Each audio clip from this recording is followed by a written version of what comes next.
जय भीम के बिना शिक्षा के थी महिलाएं, जिंदगी में गमों की काली रात छाई थी। उस मनु की गंदी नीति ने ये महिला बड़ी सताई थी कि जिस महिला को ना पढ़ने का ना लिखने का अधिकार मिला मनुस्मृति में, कि जिस महिला को ना पढ़ने का ना लिखने का अधिकार मिला मनुस्मृति में, उस महिला के हाथ में मां सावित्रीबाई फूले ने कलम थमाई थी।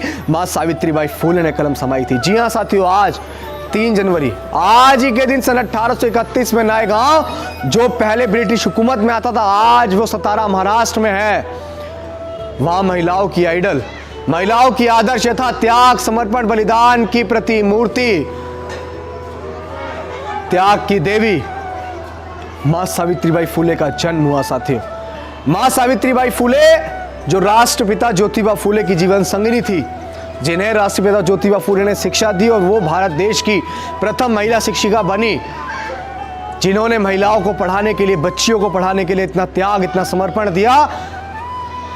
दुख होता है, आप सोचिए कि आज भी इस चीज की कल्पना नहीं की जा सकती है कि महिला पढ़ी लिखी होकर कैसे उसने स्कूल खोले होंगे।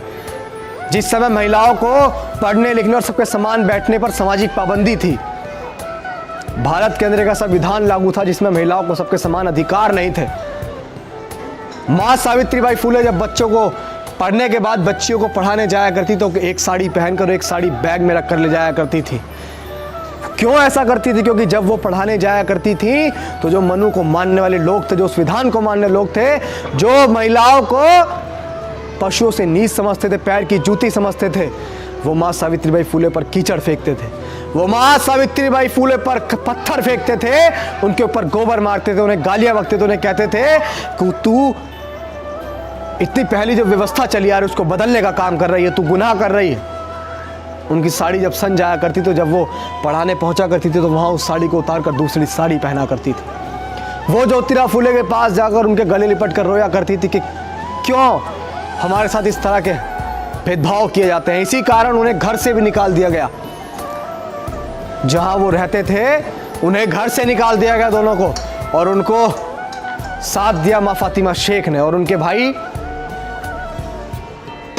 जिन्होंने स्कूल खुलवाने के लिए पहले जमीन दी।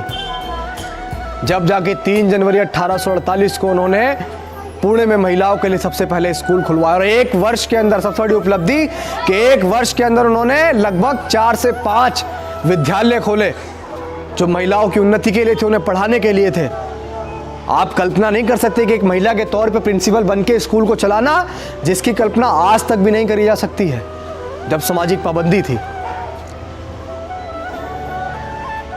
तो हमें मां सावित्रीबाई के त्याग को नहीं भूलना चाहिए, उन तमाम महिलाओं को भी नहीं भूलना चाहिए जो आज IAS, IPS, PCS, जज, डॉक्टर, बैरिस्टर, कलेक्टर बन पाई। अगर मां सावित्रीबाई फूले नहीं होती तो शायद आज महिलाएं चांद पर नहीं पहुंच पाती, आज वो आसमान को नहीं छू पाती।